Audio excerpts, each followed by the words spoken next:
The infrared signature bloomed like a dying star against Lieutenant Commander Zara Nightfall, Volkov's targeting display. 3 clicks out, moving in perfect formation through the Afghan valley, SEAL Team 6 had no idea they were walking into a meticulously planned execution.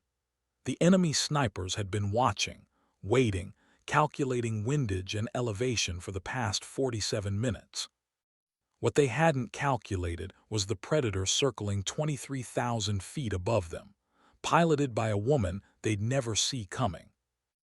Volkov's gloved fingers traced the edge of her helmet visor, a nervous habit she'd developed during her third deployment. The AC-130J Ghostwriter hummed beneath her like a sleeping giant, its sensors painting the valley floor in crisp thermal imagery.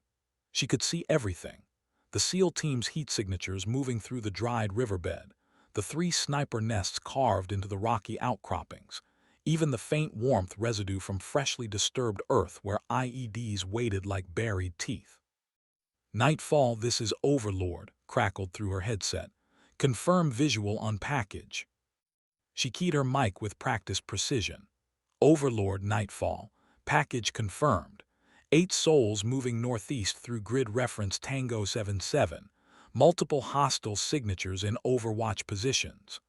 Her voice carried the weight of someone who delivered similar reports before, when outcomes weren't guaranteed and good men went home in boxes. The irony wasn't lost on her. 2 years ago, these same radio channels had buzzed with whispered jokes about the diversity hire, who'd somehow finagled her way into the most elite gunship squadron in the Air Force Special Operations Command. They'd called her everything except her name, everything except qualified. The snickering had followed her through the corridors of Hurlburt Field like an unwelcome shadow, persistent and poisonous. But shadows disappeared when the sun rose, and tonight Zara Volkov was the sun. The lead sniper's thermal signature shifted slightly, barely perceptible movement that spoke of finger placement on a trigger. In approximately 90 seconds, Chief Petty Officer Marcus "Bulldog" Richardson would step around a boulder that would place him in perfect crosshairs. Richardson had 2 daughters back in Virginia Beach, ages 7 and 9. He coached their soccer team on weekends when deployment schedules allowed. Volkov's targeting laser painted the first sniper nest with invisible light. The GAU-23A cannon beneath her aircraft rotated with mechanical precision, 30 millimeters of democracy waiting for her command. Her heart rate remained steady at 68 beats per minute, the same rhythm that had carried her through every critical moment since flight school. "Overlord, Nightfall. Request immediate clearance to engage. Package is about to be compromised." The radio fell silent. Seconds stretched like pulled wire. In that silence, reputations would be made or shattered, and 8 American warriors would either walk out of this valley or be carried out. Major General Patricia "Ice" Hendricks had commanded the 492nd Special Operations Wing for 3 years, but she'd never had to make a decision quite like this one. The intelligence report sitting on her desk painted a troubling picture. The Taliban cell operating in the Kunar province had somehow acquired American-made Barrett M82 sniper rifles and military-grade night vision equipment. More disturbing still, they'd been using these assets with surgical precision against coalition forces for the past 6 weeks. SEAL Team 6's mission was straightforward on paper: eliminate the high-value target responsible for coordinating these attacks. But paper missions and valley floor reality rarely resembled each other. The team had been inserted via MH-47 Chinook 12 hours ago, and their exfiltration window was rapidly closing. Dawn would bring enemy reinforcements and the kind of visibility that turned elite operators into sitting ducks.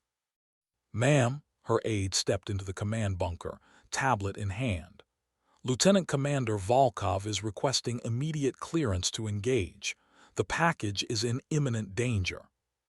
Hendricks studied the real-time feed from Volkov's gunship. The targeting display showed thermal signatures with mathematical precision, 3 sniper nests arranged in a triangular kill zone, perfectly positioned to eliminate the SEAL team with overlapping fields of fire. It was a masterpiece of tactical positioning, orchestrated by someone who understood American small-unit tactics better than most Americans did. But Hendricks also understood the political calculus at play. Volkov's call sign, Nightfall, had been earned through competence, but her gender made every mission a headline waiting to happen. The media had already dissected her career with the thoroughness of forensic accountants, questioning everything from her flight school scores to her psychological evaluations. One mistake, one civilian casualty, one moment of hesitation, and the entire special operations community would pay the price in congressional hearings and budget cuts. The irony was suffocating. Volkov was arguably the finest gunship pilot Hendricks had ever commanded. Her gunnery scores were legendary, her tactical awareness supernatural, her ability to deliver precision fire in complex environments unmatched. Yet she remained perpetually under scrutiny, perpetually required to prove herself in ways her male counterparts never experienced. "Time to target," Hendricks asked. 67 seconds, until the package enters the kill zone, ma'am." Through her secure connection, Hendricks could hear the controlled breathing of 8 Navy SEALs moving through hostile territory, completely unaware that their lives hung in the balance of a decision being made by 2 women they'd never met. Chief Richardson's voice came through clearly. "Charlie team, hold position. Something feels wrong." Richardson's instincts were sound. He was sensing the predatory tension that preceded an ambush. But instincts wouldn't stop a .50 caliber round from 2 kilometers away. "Grant clearance," Hendricks said quietly, "and God help us all if this goes sideways." The radio transmission lasted exactly 3 seconds. "Nightfall, Overlord, you are cleared hot. Repeat, cleared hot." Volkov felt her muscles relax as the words she'd been waiting for crackled through her headset. Below, the SEAL team had stopped moving. Richardson's tactical intuition had kicked in, but they were still positioned in the center of the killing ground. The sniper nests remained motionless, their operators patient as stone, waiting for the perfect moment to spring their trap. She keyed her targeting system with movements that had become second nature through thousands of hours of training. The GAU-23A cannon swiveled with hydraulic precision, its computerized fire control system calculating trajectory, wind drift, and target priority in milliseconds. The first sniper nest appeared in her crosshairs like a thumbnail sketch of death, barely visible even with thermal imaging, but definitely occupied. "Nightfall engaging," she transmitted, her voice steady as bedrock. The first burst lasted 1.7 seconds. 30mm high-explosive rounds reached the target at 2,100 feet per second, each projectile carrying enough kinetic energy to reduce human bodies to vapor and stone fortifications to gravel. The sniper nest simply ceased to exist, erased from the mountainside as if it had never been there. The second nest was already shifting, its occupant realizing that death had come from above. Volkov adjusted her aim point by 12 degrees, accounting for the target's movement and the slight crosswind that had developed over the valley. The GAU-23A spoke again, its mechanical voice cutting through the night air with surgical precision. 2 down, 1 remaining. The third sniper had gone to ground, abandoning his overwatch position for cover deeper in the rocky outcropping. It was the smart move, but Volkov had been hunting smart enemies for 7 years. She switched to her targeting pod's finest resolution, scanning the thermal spectrum for any trace of human heat signature among the cold stone. There, a faint glow behind a boulder, the residual warmth of a human being trying to become invisible.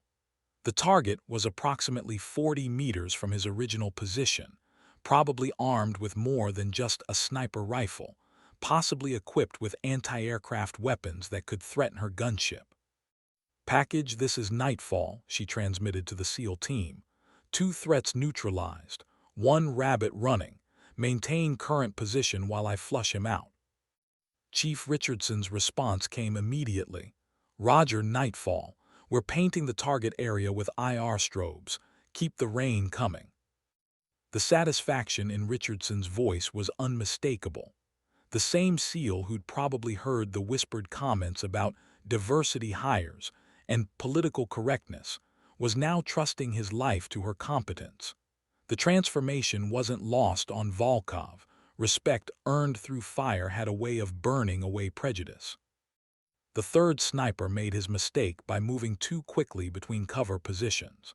Volkov's thermal sensors caught the movement, and her targeting computer locked onto the heat signature with predatory efficiency. The final burst from the GAU-23A lasted just under 2 seconds, turning the mountainside into a brief constellation of sparks and debris. "Nightfall, Overlord," came the transmission from command. "Confirm all threats neutralized." Volkov surveyed the valley floor through her sensors. The SEAL team was already moving toward their primary objective, their formation tight and professional. The 3 sniper nests had been reduced to smoking craters, their occupants eliminated with the kind of precision that left no room for doubt or debate. "Overlord, Nightfall, all threats neutralized. Package is free to continue mission." But even as she transmitted the words, Volkov knew this engagement would ripple far beyond the Afghan mountains. Success in combat had a way of changing conversations, shifting perceptions, opening doors that had previously remained locked. Tonight, she hadn't just eliminated enemy combatants, she'd eliminated doubt. The valley fell silent except for the distant hum of her gunship's engines, and the barely audible whisper of SEAL Team 6 moving through the darkness toward their target. Above them all, Lieutenant Commander Zara, Nightfall, Volkov continued her orbit, watching over American warriors with the patience of a guardian angel and the lethality of a missile. 23,000 feet below, Chief Petty Officer Richardson paused at the edge of a dried riverbed and looked up at the star-filled sky. Somewhere in that darkness, an AC-130J Ghostwriter was circling like a steel-winged sentinel, piloted by someone who just saved his life and the lives of his teammates. He'd heard the stories, read the articles, listened to the debates about women in combat roles. But stories and debates seemed remarkably irrelevant when 30mm rounds were speaking on your behalf. "Charlie Team, this is Bulldog," he transmitted to his men. "Angels got our back, let's finish this." The SEAL team moved forward through terrain that had been cleared by competence, precision, and a woman who'd proven herself in the most definitive way possible. The sniper nests that should have been their graves were now simply empty spaces on a mountainside, testament to the reality that skill recognized no gender, competence acknowledged no politics, and lethality required only opportunity and will. In the command bunker 300 miles away, Major General Hendricks watched the real-time feed with something approaching satisfaction. The political ramifications would come later, the congressional briefings, the media interviews, the endless questions about women in combat roles. But tonight, American warriors were walking home because a woman named Zara Volkov had been exactly where she needed to be, exactly when she needed to be there. The mission continued, but the story had already changed. In ready rooms and officer clubs across the globe, the whispered comments about diversity hires would be replaced by something else entirely, requests for assignment to Volkov's squadron. Because in the end, warriors respected only one thing: other warriors who could deliver when lives hung in the balance. Volkov adjusted her flight path, maintaining overwatch position as the SEAL team approached their primary target. Her fuel status remained green, her ammunition load sufficient for any contingencies that might develop. She was exactly where she belonged, in the pilot's seat of America's most lethal gunship, protecting America's most elite warriors, proving with every mission that competence was the only credential that mattered. The stars above the Afghan valley looked down on a changing world, where merit trumped prejudice and performance silenced critics.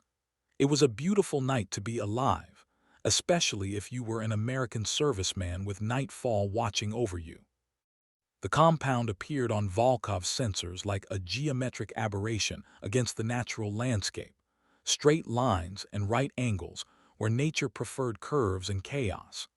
Intelligence had identified it as the operational headquarters for the Taliban cell responsible for the coordinated sniper attacks that had been bleeding coalition forces for weeks. The structure was larger than expected, probably housing more personnel than the original briefing had indicated. SEAL Team 6 was approaching from the north, moving with the fluid precision that marked elite operators in their natural environment. Chief Richardson's team had split into two elements. Alpha would secure the perimeter while Bravo conducted the direct action raid. The plan was textbook special operations, swift, violent, decisive. But plans had a way of encountering reality, and reality in Afghanistan was rarely cooperative. "Nightfall, this is Bulldog," Richardson's voice came through clearly. "Compound appears to be more heavily fortified than intelligence indicated. Request you maintain overwatch while we conduct preliminary reconnaissance." Volkov adjusted her sensor suite to maximum magnification, studying the target building with the thoroughness of an art critic examining a masterpiece. What she saw made her stomach tighten with concern. The compound wasn't just fortified. It was designed by someone who understood American tactics. The walls were positioned to channel attacking forces into kill zones. The guard towers were constructed to provide overlapping fields of fire. And most concerning of all, there were fresh fighting positions that hadn't appeared in any satellite imagery. "Bulldog, Nightfall. I'm seeing significant defensive improvements since your last intelligence update. This place is built to eat small units alive." The silence that followed lasted long enough for Volkov to complete another orbit around the target area. When Richardson finally responded, his voice carried the weight of a professional warrior reassessing his options. "Roger, Nightfall, we're seeing the same thing. Multiple hardened positions, probably crew-served weapons, definitely more personnel than expected." A pause. "But the mission remains unchanged. We have a narrow window before dawn, and this bastard has American blood on his hands." Volkov understood the calculus. The high-value target inside that compound had orchestrated attacks that had killed dozens of coalition servicemen over the past 6 months. The intelligence community had been hunting him for over a year, and this was the first time they'd been able to fix his location with certainty. If SEAL Team 6 withdrew now, their quarry would disappear into the Afghan countryside like smoke and wind. But understanding the mission didn't make executing it any less dangerous. "Bulldog, I can provide close air support, but you need to understand. Once you go loud, every fighter within 50 kilometers is going to converge on this location. Your exfiltration is going to be significantly more complicated than originally planned." Richardson's response was immediate. "Nightfall, we didn't come this far to leave empty-handed.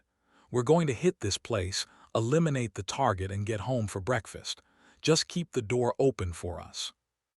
The determination in his voice was unmistakable, but Volkov could hear something else underneath. The subtle tension that marked warriors who knew they were walking into a particularly dangerous situation. These men had been conducting raids like this for years, but tonight felt different.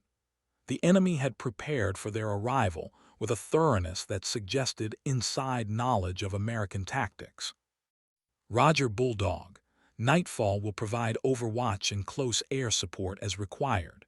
You have my word, no one gets close to you without going through me first."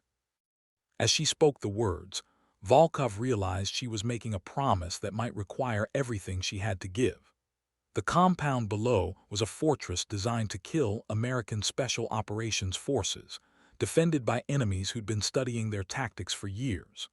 In approximately 15 minutes, 8 Navy SEALs would assault that position, and their survival would depend largely on her ability to provide accurate, timely, and devastating fire support from 4 miles above.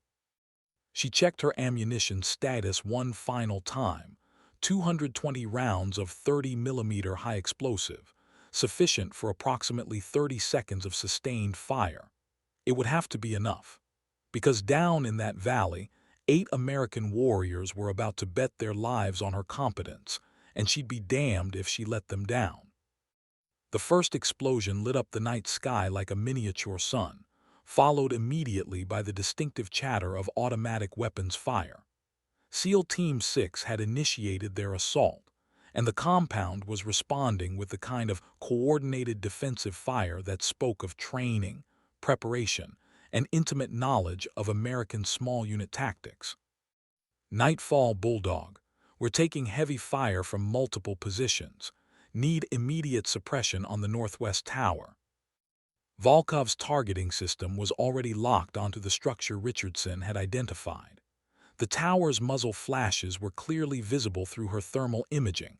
A PKM machine gun, probably belt-fed, definitely crew-served. The weapon was pouring suppressive fire down on Alpha Team's approach route, effectively pinning them behind inadequate cover. Bulldog Nightfall, Northwest Tower 30 seconds.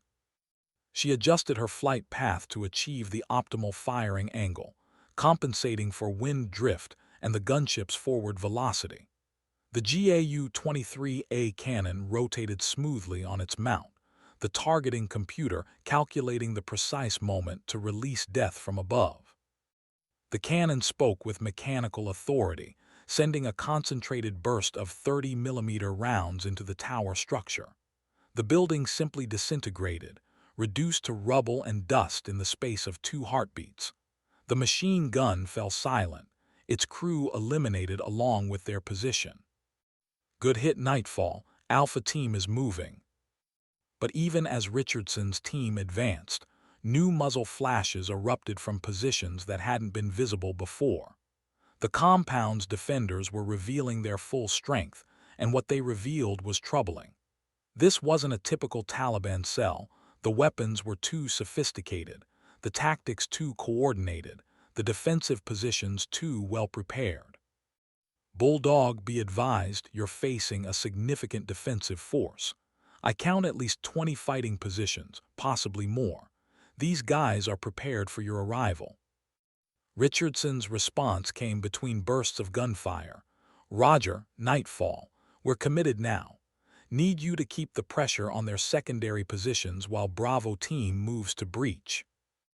Volkov shifted her attention to the eastern wall of the compound, where several defenders were attempting to establish a new firing position.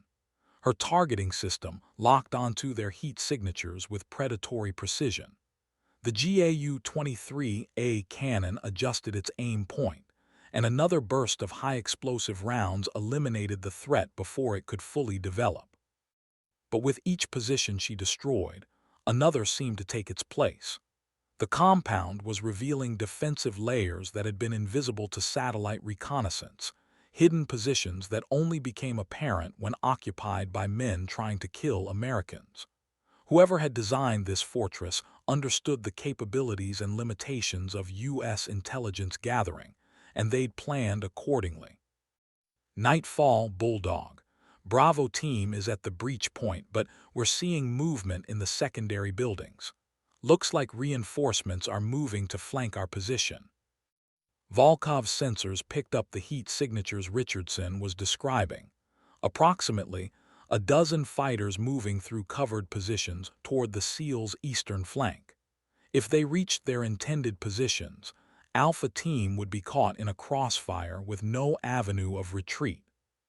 Bulldog Nightfall, I see them, engaging the flanking force now.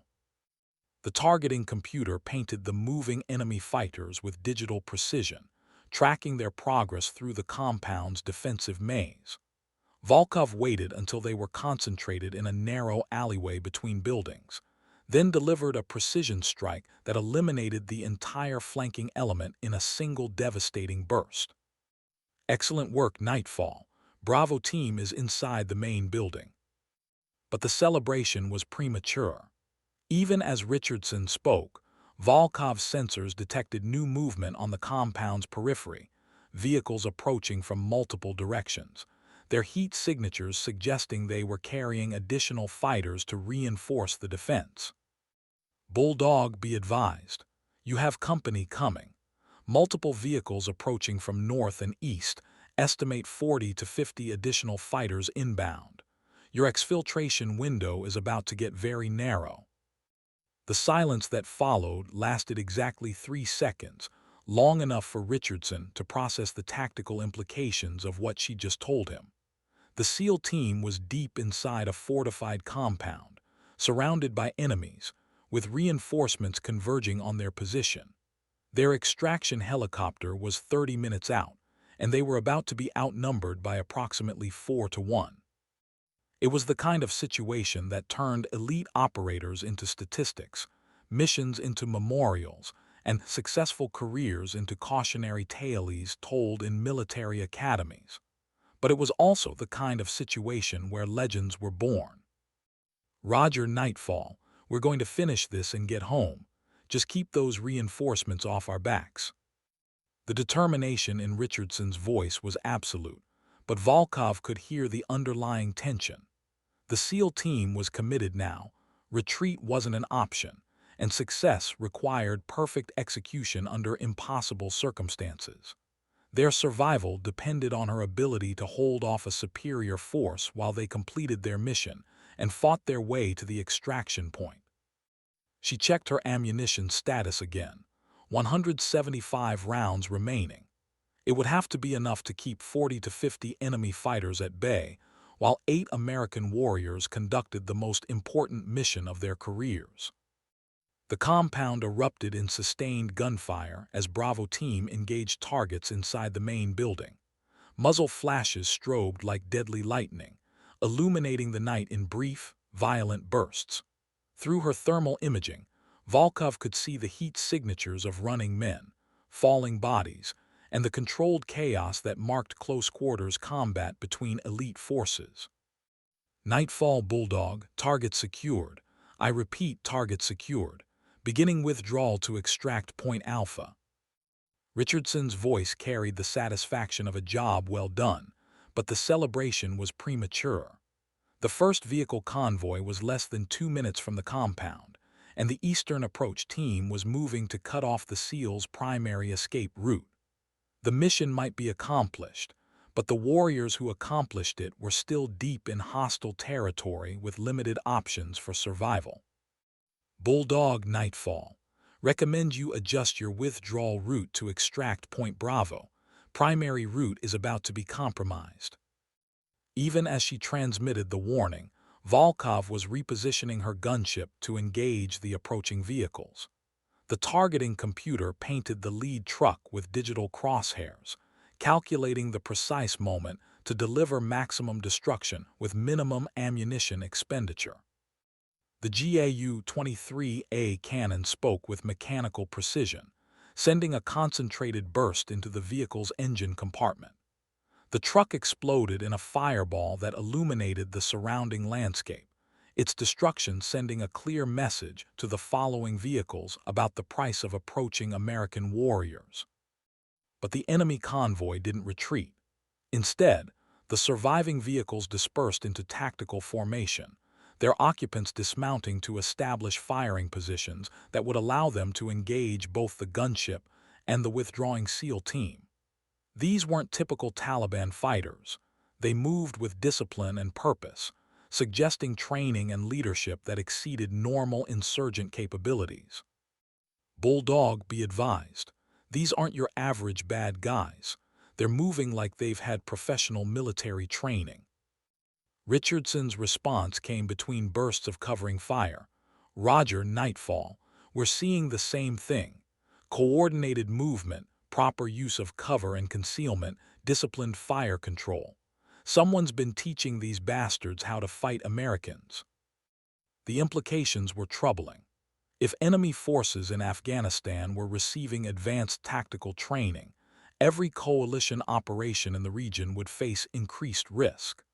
The days of technological superiority providing overwhelming advantage were giving way to conflicts where training, discipline, and tactical intelligence mattered more than equipment advantages.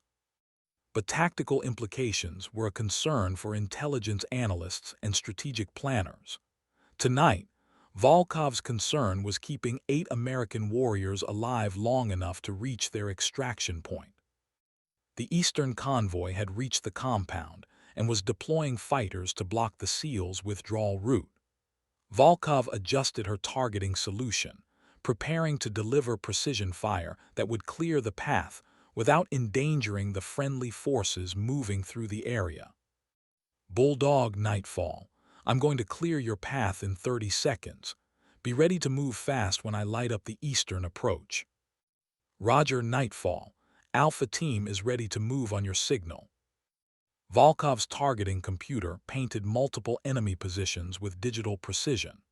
The GAU-23A cannon rotated to the optimal firing angle, its mechanical systems calculating trajectory, timing, and target priority with mathematical perfection. In approximately 15 seconds, she would deliver coordinated strikes against 6 separate positions, eliminating the blocking force and opening the escape route for Richardson's team. But even as she prepared to fire, new heat signatures appeared on her sensors, additional fighters moving to establish secondary blocking positions further along the withdrawal route. The enemy commander was thinking tactically, anticipating American movements and positioning his forces to maximum advantage. This was going to be a fighting withdrawal through several kilometers of hostile territory, against an enemy that understood American tactics and had prepared accordingly. The extraction helicopter was still 25 minutes out, and the SEAL team would have to survive that long against superior numbers in terrain that favored the defense. Bulldog, be advised, you're going to have company all the way to the LZ, multiple blocking positions being established along your withdrawal route. Richardson's response was immediate. Roger, Nightfall, then we'll fight our way out. These bastards picked the wrong Americans to mess with tonight. The confidence in his voice was infectious, but Volkov could hear the underlying mathematics of their situation. 8 SEALs against 50 to 60 enemy fighters, moving through terrain that provided limited cover, with time constraints that prevented careful tactical maneuvering. Success would require perfect coordination between ground and air elements, flawless execution under extreme pressure, and probably a fair amount of luck. She keyed her targeting system one final time, preparing to commence the most challenging close air support mission of her career.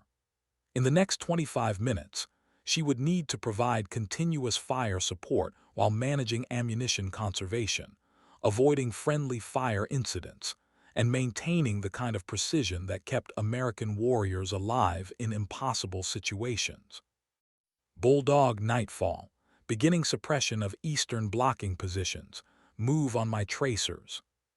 The cannon spoke, and the night exploded into controlled violence designed to bring 8 American heroes home alive. The withdrawal began with the methodical precision that marked elite special operations forces under extreme pressure. Alpha Team moved in tactical bounds, while Bravo Team provided covering fire, leapfrogging through terrain that offered minimal concealment against an enemy that knew exactly where they were going. Volkov's targeting system tracked the SEAL team's movement through thermal imaging, while simultaneously identifying enemy positions that threatened their progress. The GAU-23A cannon had become an extension of her will, delivering precision fire that eliminated threats seconds before they could develop into tactical problems. Nightfall Bulldog, taking effective fire from the ridgeline, need suppression on grid reference Tango 84. The coordinates place the enemy position approximately 800 meters northwest of the SEAL's current location, a textbook overwatch position that provided excellent visibility of the entire withdrawal route. Through her sensors, Volkov could see the muzzle flashes of multiple weapons firing from concealed positions among the rocks. Bulldog Nightfall, Tango 84, 30 seconds. She adjusted her flight path to achieve the optimal firing angle, calculating wind drift and target elevation, with the precision of a mathematician solving a life-or-death equation. The cannon rotated smoothly on its mount, targeting computer painting the ridgeline with digital crosshairs that meant death for anyone unfortunate enough to be in their focus. The burst lasted exactly 2 seconds, sending high-explosive rounds into the rocky positions with surgical accuracy. The enemy fire from the ridgeline ceased immediately, its sources eliminated along with their tactical advantage. Good hit, Nightfall.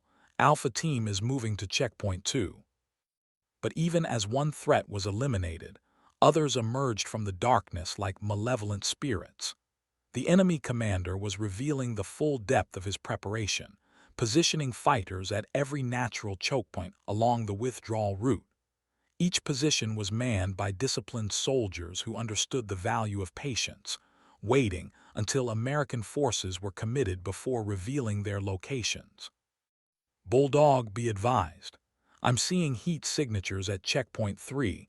Looks like another blocking position with crew-served weapons. Richardson's response came between controlled bursts of suppressive fire. Roger, Nightfall. We're seeing movement all along our route. These guys have been planning this reception for a while. The tactical picture was becoming increasingly clear. The compound raid had been anticipated, possibly through intercepted communications or compromised intelligence.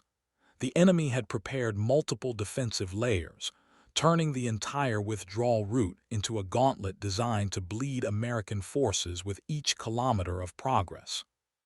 But preparation worked both ways. SEAL Team 6 hadn't earned their reputation through luck or political connections. They were elite warriors who trained for exactly this type of scenario. And above them, Lieutenant Commander Zara Volkov was providing the kind of close air support that had become legendary among Special Operations Forces. Nightfall, Bulldog. Checkpoint 3 is heavily fortified. Request you soften it up before we move into the engagement area. Volkov's sensors had already identified the position Richardson was describing, a natural choke point where the withdrawal route narrowed between two rocky outcroppings.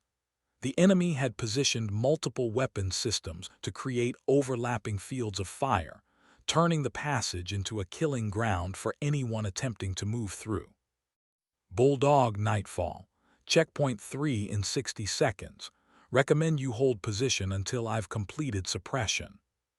The targeting computer painted multiple aim points with digital precision, calculating the sequence of strikes that would eliminate the blocking position while minimizing collateral damage to the surrounding terrain. The GAU-23A cannon adjusted its elevation, preparing to deliver coordinated fires that would reduce the enemy position to rubble and dust. But as Volkov prepared to engage, her threat warning system activated with the distinctive tone that every combat pilot learned to fear. Someone was painting her aircraft with targeting radar, sophisticated radar, that suggested surface-to-air missile capabilities far beyond typical Taliban equipment. Bulldog, Nightfall. Be advised, I'm being targeted by SAM radar. Recommend you execute immediate suppression of checkpoint 3 using organic assets while I deal with this threat. The silence that followed lasted exactly 4 seconds, long enough for Richardson to process the implications of what she just told him. The gunship that had been providing continuous fire support was now under direct threat, possibly from weapon systems that could eliminate it entirely. The SEAL team might be forced to complete their withdrawal without air support, against superior numbers, through terrain that heavily favored the defense. Roger, Nightfall will handle checkpoint 3. You take care of that SAM site. The professional calm in Richardson's voice was remarkable, but Volkov could hear the underlying concern. Without air support, the SEAL team's chances of reaching the extraction point dropped significantly. They would be fighting a running battle against superior numbers with limited ammunition and no ability to call for additional fire support. But the surface-to-air missile threat was real and immediate.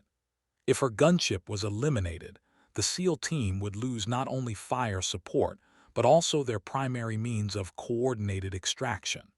The mission would transform from challenging to impossible, with 8 American warriors stranded in hostile territory with no means of escape. Volkov initiated evasive maneuvers while searching for the radar source through her electronic warfare suite. The threat was emanating from a position approximately 5 kilometers east of the compound, far enough away to avoid her previous attention, close enough to engage her aircraft with modern SAM systems. Bulldog Nightfall. I'm going to eliminate this SAM threat, then return to provide fire support. Hold your position until I can clear checkpoint 3. But even as she spoke, Volkov knew the tactical mathematics were changing. The enemy had revealed capabilities that suggested this operation was significantly more complex than original intelligence had indicated. Someone had provided advanced weapon systems to forces that should have been armed with small arms and improvised explosives. The implications would be analyzed later by intelligence professionals and strategic planners. Tonight, her job was to eliminate the surface-to-air missile threat and return to supporting 8 American warriors who were fighting for their lives in hostile territory. The hunt for the SAM site began with electronic warfare systems designed to locate and classify radar emissions. Volkov's aircraft carried sophisticated equipment that could identify radar signatures, calculate their origin points, and provide targeting solutions for their elimination. But the enemy radar was operating intermittently, appearing just long enough to acquire targeting information before shutting down to avoid detection. It was the tactic of a sophisticated adversary who understood American electronic warfare capabilities and had developed countermeasures accordingly. The SAM operator was patient, disciplined, and professionally trained, characteristics that elevated him far above typical insurgent fighters. Volkov adjusted her flight pattern to an unpredictable sequence of turns and altitude changes, making it difficult for the enemy radar to maintain a consistent targeting solution.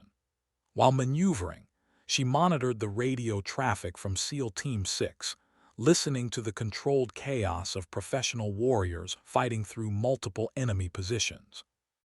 Alpha Team bound to the rocks. Bravo Team suppressive fire on the left flank. Richardson's voice came through clearly, carrying the authority of a leader who'd guided men through similar situations before.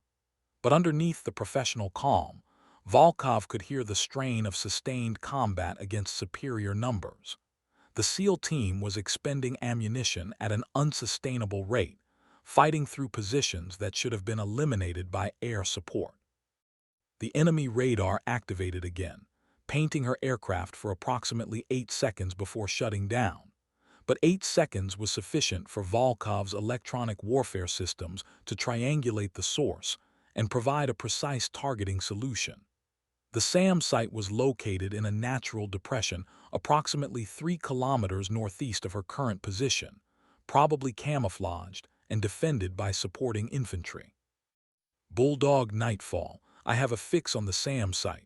Engaging now, then returning to provide fire support. She adjusted her flight path toward the enemy position, calculating the approach angle that would minimize her exposure time while maximizing the effectiveness of her attack. The GAU-23A cannon rotated to the targeting bearing, its computerized fire control system preparing to deliver precision strikes against an enemy that had made the mistake of revealing his location. But as she approached the target area, Volkov's threat warning system activated again, not with the familiar tone of radar lock, but with the more urgent signal that indicated missile launch. Somewhere in the darkness below, a surface-to-air missile was climbing toward her aircraft with lethal intent. Bulldog Nightfall, missile inbound, taking evasive action.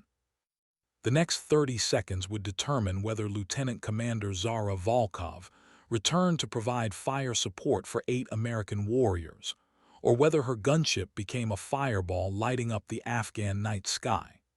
Training, instinct, and technology would compete against a heat-seeking missile designed specifically to kill aircraft like hers. She initiated a diving turn while deploying countermeasures, flares and chaff designed to confuse the missile's guidance system. The AC-130J responded with the heavy grace that marked large aircraft under extreme stress, its airframe groaning as forces approached structural limits. Through her helmet display, Volkov could see the missile's heat signature,